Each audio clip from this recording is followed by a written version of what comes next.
Instead of putting Americans at risk here and suffering in our economy and everything else, we need to get rid of Bidenomics because it's not heading us in the right direction. Hello, welcome to this week's economy. I'm your host, Dr. Vance Ginn. I hope you're having a prosperous day.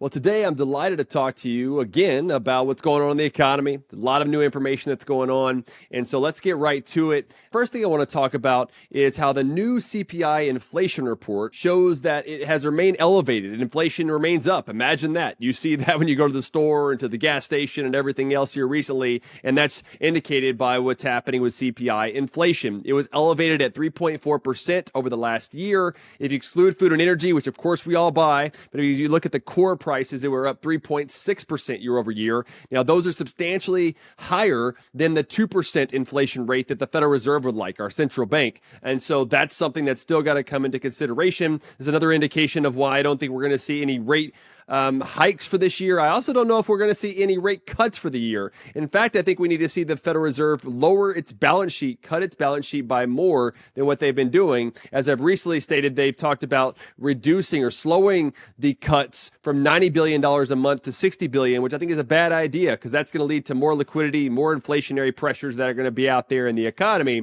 And adding and making this stuff worse is that real, so inflation adjusted average weekly earnings are now down 4.4% since Biden took office. It just keeps getting worse for Americans, and so this is not a good situation, and it's another reason why many Americans say that they don't like the economy, even though some of the headline numbers are looking better overall. In other news, Biden is doubling down on the Trump's bad tariff practices.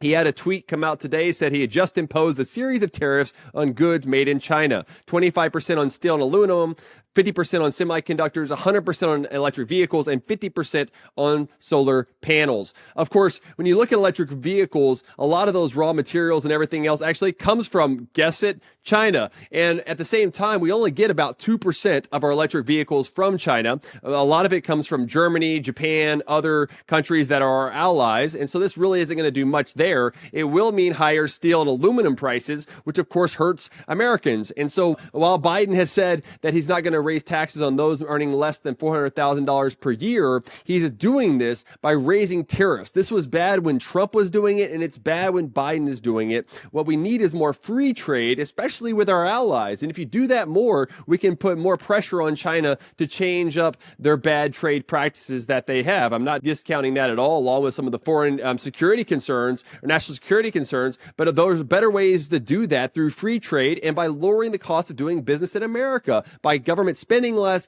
taxing less, and regulating less. We could be flourishing so much more and not have to import as much. At the same time, we've got to understand that comparative advantage that David Ricardo talked about and competitive advantage when you look at prices and everything else are so important, not only in our daily lives of when we're trading with each other, but also when we're trading with people in other countries. And so we need a situation where we have production and consumption and other things happening from different countries. This makes the playing field much bigger. It grows the pie with which we can have and allows us to all be more prosperous in the process. So why not have lower prices for electric vehicles if China is going to dump so many in the market, or steel and things of that nature? Yes, it may hurt our production in the short run, but remember, consumers are also a big part of the marketplace as well. I think we've got this backwards in so many levels, from the left to the right of the political spectrum. We need to get back to free trade. That's really the place where we need to be. I explained this, I think, quite clearly on NTD News. You can watch my interview at the show notes, and also on the Lars Larson Show. And really, this is a failure of Bidenomics. You know, Bidenomics talked about the green energy agenda, subsidizing, providing tax cuts, and all the things for electric vehicles and green energy and quote unquote renewable, unreliable source of energy, really. And now he's saying, look, now we need tariffs because those things aren't working. Instead of putting Americans at risk here and suffering in our economy and everything else, we need to get rid of Bidenomics because it's not heading us in the right direction.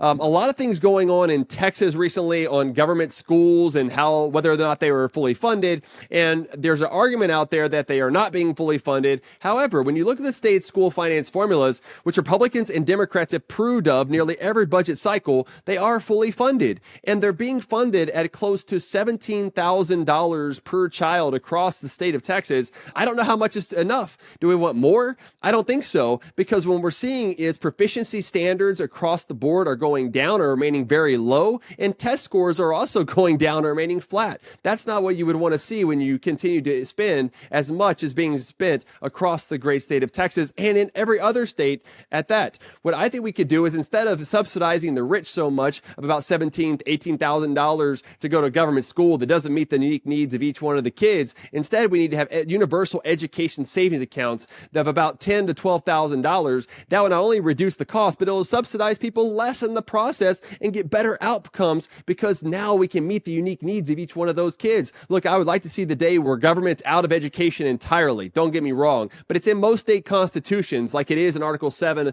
of the Texas Constitution. Let's get rid of it, but that takes a 2/3 vote of each chamber and then a majority vote of the people. I don't see that happening anytime soon. So education savings accounts are the best way to go. And a lot of the schools districts in Texas are saying that they're running deficits right now, and they called for Governor Greg Abbott, to come in and have a special session to fund them more. They always want more, right? But that is a bad idea. This is bad budgeting by those local school districts, and because they relied on temporary federal funds during COVID and everything, and they thought there was going to be $6 billion more pushed out to them last year through all this funding that was going on, that they rejected, and there are people that they support rejected because it had school choice tied to it, and now they're getting the repercussions that happen with that. And I think next year we need a clean school choice bill and reduce the amount we're spending on government schools, and instead put more money towards school choice. And I think we can all do this. We can do all this with spending less overall, because we're already spending way too much on government schools, and we can have a better situation for everyone. I think that's going to be the best way to go. Not only for everyone, I think that's going to be the best way to go, not only in Texas, but across the country. We should be moving away from government funding for school systems and move towards funding students with education savings accounts. You talk about a revolution. That's what it's all about. Speaking of parent revolution, I had Corey DeAngelis, the great Corey DeAngelis, come and talk about his book, The Parent Revolution, on the Let People Prosper Show. Don't miss that. I also had a nice piece out over the American Institute for Economic Research. Check that one out as well. On this upcoming episode on Let People Prosper Show is with Topher Field, who he lives in Australia. He's an Australian, and we have a great discussion about the COVID lockdowns, the extended lockdowns that were there in Australia, and the cost that had. And what he has really been pushing back is to say, look, we've got to fight for our liberty. You don't want to miss that episode. The quote of the week is by Milton Friedman. Quote, "Is there some society you know of that doesn't run on greed? You think Russia doesn't run on greed? You think China doesn't run on greed? What is greed? Democrats run on greed. Politicians run on greed. Republicans run on greed. I mean, this is what it gets us going each and every day. Some say it's bad. I think the love of money is bad, but greed in general allows us to have profitability and improve our livelihoods in the process. So we've got to make sure we keep that in mind. The Bible verse of the week is Hebrews 13:8. Quote, "Jesus Christ is the same yesterday, today, and forever." Amen. I'm believing that. I hope you are too. God bless you and your family. Remember, you can find all the show notes at VanceGinnSubstack.com or VanceGinn.com. Please become a paid subscriber today. That will help me out tremendously. And until next time, let people prosper.